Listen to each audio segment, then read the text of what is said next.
Olá, caros colegas, bom dia, tudo bem?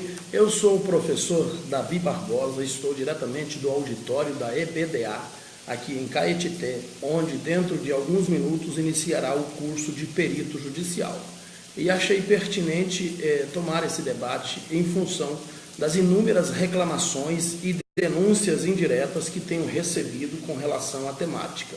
Muitos tribunais pelo Brasil afora, incluindo vários estados aí por onde já ministrei o curso de perito judicial, estão de uma forma indireta, coercitivamente, obrigando profissionais de nível superior a realizarem trabalhos gratuitos no tribunal, sob força de circunstâncias e ameaça de multa, entre outras questões coercitivas próprias dos tribunais judiciários.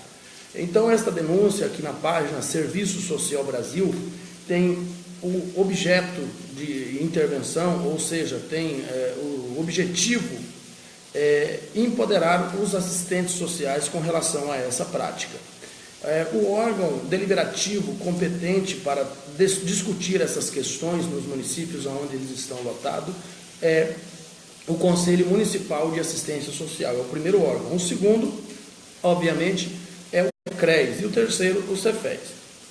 Como o CRES raramente atende às solicitações dos seus pagantes, só querem mesmo a anuidade, não vou generalizar, mas a sua imensa maioria, você faz a denúncia, leva-se 4 ou 5 meses para obter uma resposta e normalmente a resposta vem simplesmente por carta. Não existe um posicionamento firme, tácito, que realmente traga algum resultado. Prova disso foi a denúncia feita de um secretário de saúde aqui da Bahia, que chamou a assistente social de prostituta, porque ela estava viabilizando o TFD. E só foi isso mesmo que aconteceu. Ela só foi mandar uma carta para esse dito cujo e nada mais aconteceu, ficou por isso mesmo. Ele não foi processado, não houve uma ação. Então, em função disso, estou também aproveitando e chamando a atenção do CRES para atender os seus associados, os seus membros, as pessoas que fazem parte do colegiado quando eles solicitam um atendimento. Então, o judiciário tem aviltosamente, vilipendiosamente, desrespeitosamente atingido a nossa categoria profissional, a nossa classe profissional, quando obriga os profissionais de serviço social a prestar serviços para eles de forma gratuita. E recentemente também fiquei sabendo que alguns conselhos municipais se reuniram para poder cobrar do judiciário os honorários que é de fato devido a um profissional de nível superior que estudou tanto para chegar aonde está e agora precisa trabalhar para o seu sustento. E a conversa que se houve nessa reunião foi que uma mão lava a outra e as duas lavam os pés, né? Uma conversa bem maquiavélica, bem antiga, que não tem sentido nenhum. E aí, se eu tivesse nessa reunião, que eu não tive o prazer de estar nela, gostaria de perguntar, onde é que o judiciário lava o pé de alguém? Em lugar algum, eles não fazem nada, absolutamente nada de graça. E aí, às vezes querem utilizar aquela questão da gratuidade de justiça. Quem paga a gratuidade de justiça não é o judiciário, não sai grátis para o judiciário. O Estado paga a gratuidade de justiça. Então não existe de fato gratuidade de justiça em relação ao usuário do serviço dos tribunais do judiciário e a relação da gratuidade está entre o usuário e o Estado. Quem banca essa gratuidade é o Estado. Mas o judiciário não fica sem receber nada. O negócio do lavar ainda está na minha cabeça. Quando existe o trabalho em rede, não é favor, é obrigação. O trabalho da rede socioassistencial é obrigação. Nenhum judiciário pode se negar a prestar esse trabalho em rede, a fazer parte da rede socioassistencial. Eles não podem utilizar do argumento que o fato de existir o trabalho em rede, uma mão lava a outra, porque o assistente social faz o trabalho em rede, o médico faz o trabalho em rede, o conselho tutelar faz o trabalho em rede, o CRAS faz o trabalho em rede, o CREAS faz o trabalho em rede, o NASF, o CAPS, a saúde, a educação. O judiciário não é melhor do que nenhum desses outros órgãos para se negar a fazer o trabalho em rede, solicitando que o assistente social preste um trabalho análogo à escravidão nos tribunais para poder ter em contrapartida essa resposta da rede socioassistencial. A rede socioassistencial não pode sofrer nenhum prejuízo em função de o assistente social cobrar pelo seu trabalho. Mas ele está lotado no CRAS, tem que prestar o serviço para o município. O assistente social que está lotado no CRAS só tem obrigação de prestação de serviço no que diz respeito às atribuições que são demandadas no CRAS, que são apresentadas no SUAS.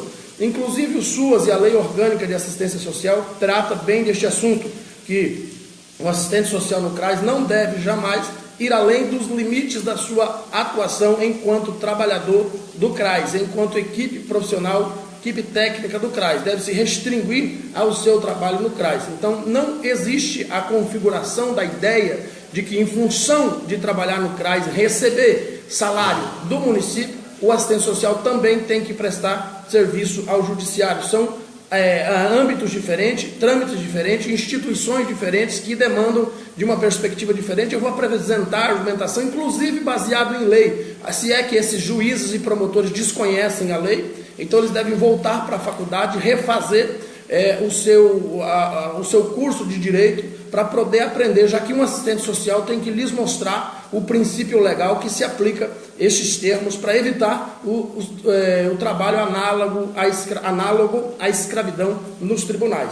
Então não existe também a perspectiva de um trabalhador do CREAS, que também faz parte do SUAS e da LOAS, prestar serviços gratuitos aos tribunais.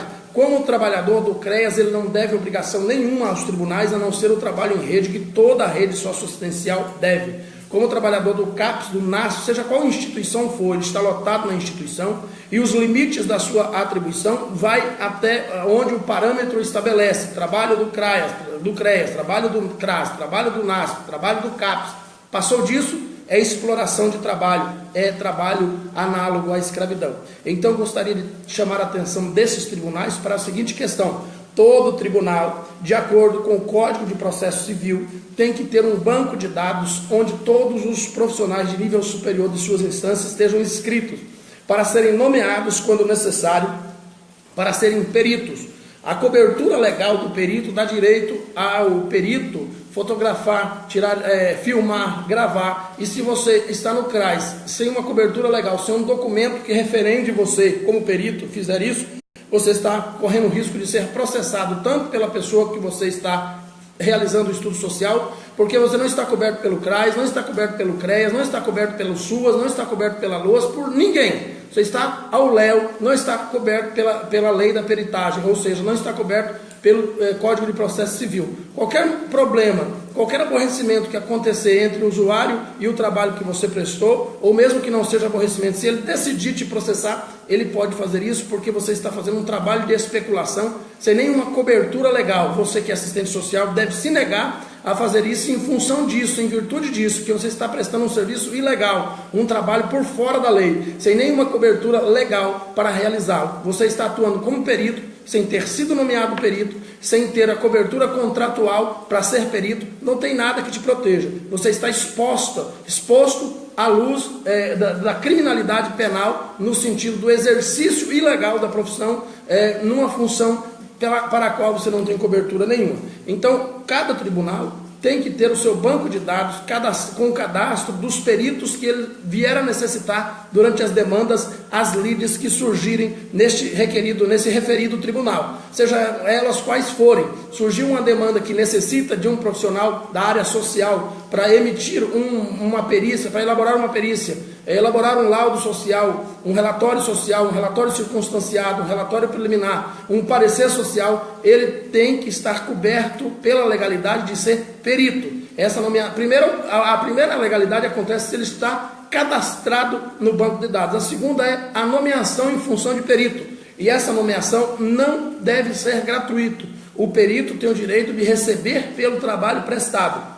Então vamos lá. O artigo 139 do Código de Processo Civil são auxiliares do juízo, além de outros, cujas atribuições são determinadas pelas normas da organização judiciária, o escrivão, o oficial de justiça, o perito, grifo nosso, o depositário e o administrador e o intérprete. Inclusive, se o advogado da parte para o qual você prestou essa suposta perícia, para a qual você não teve cobertura para realizar, questionar na justiça a validade desse trabalho que você realizou, ele não tem valor algum, já que você não tem cobertura nenhuma, está indo para além das suas atribuições, além das suas competências na perspectiva da cobertura legal, contratual ou jurídica para o exercício da função de perito. Então você não deve jamais trabalhar desta forma. Se o tribunal te convidou para realizar uma perícia, envie na minha plataforma, no curso de perito judicial, tem o prontuário de requerimento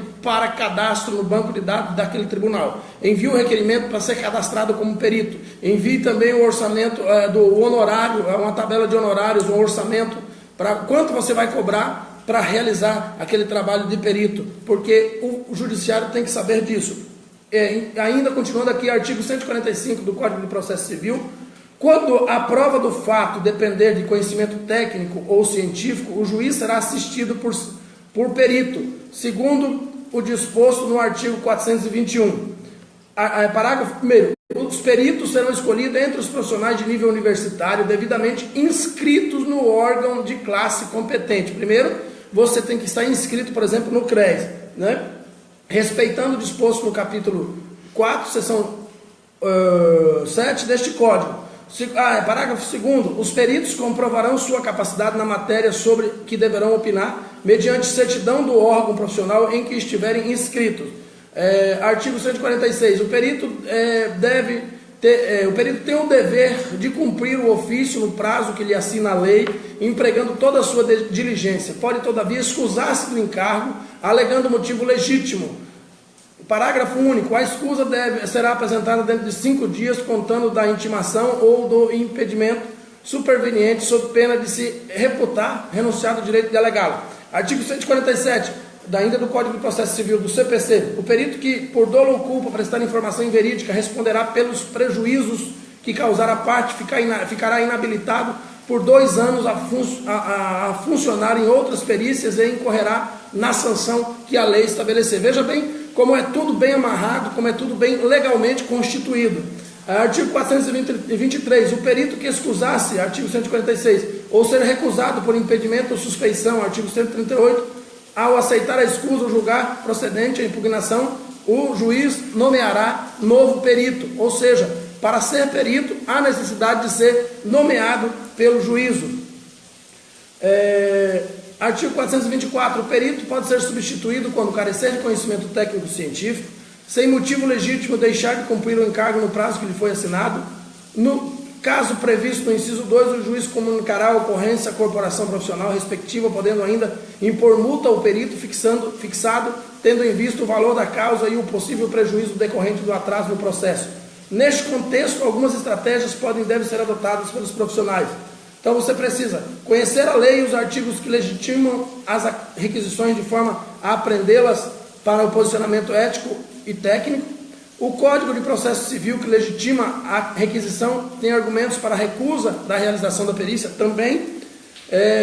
Qualificar-se enquanto profissional para realizar a mediação necessária de forma a justificar o magistrado com a propriedade e razão do não atendimento, como utilizar a dimensão ética no conflito de interesses relacionado às atribuições que lhe são conferidas no cargo e na política pública a qual está inserida. Então fica aqui o recado para todos os assistentes sociais do Brasil: não trabalhem de graça nos tribunais, procurem o Conselho Municipal de Assistência Social, procurem o CREAS e rejeite trabalhar de graça, porque os tribunais devem respeitar o assistente social. É uma questão de empoderamento profissional, é uma questão de limite profissional, é uma questão de respeito pela nossa categoria, pela nossa classe profissional. Eu estou à disposição de vocês para maiores informações, para maiores orientações através do WhatsApp, através desta página, e também o curso de perito judicial, onde você será inteirado dos seus direitos e deveres, também está em curso. Quem quiser levar para a sua cidade, estou à disposição para ser contratado para ministrar este curso em qualquer cidade do Brasil. E deixando meu último recado aqui para os tribunais, judiciários, juízes, magistrados, promotores, delegados, advogados e todos os demais. Nós não somos escravos do poder judiciário, nós somos profissionais de nível superior. O Código de Processo Civil nos ampara, é um código criado inclusive por vocês. Se houver alguma divergência do que eu estou falando, existe o STF e o STJ para resolver essas demandas. Existe o Ministério Público para fazer a denúncia, porque assistente social deve sim receber pelo trabalho prestado, e não existe essa conversa de uma mão lava a outra, não. Não existe também essa ideia de que vocês podem se utilizar da autoridade concedida pelo povo a vocês para abusar do poder, exigindo que o assistente social trabalhe de graça para vocês. Está dado o recado? Estou de olho em vocês. Bom dia a todos. Agora eu volto para o curso de perito judicial aqui em Caetité. Um grande abraço. Fiquem com Deus.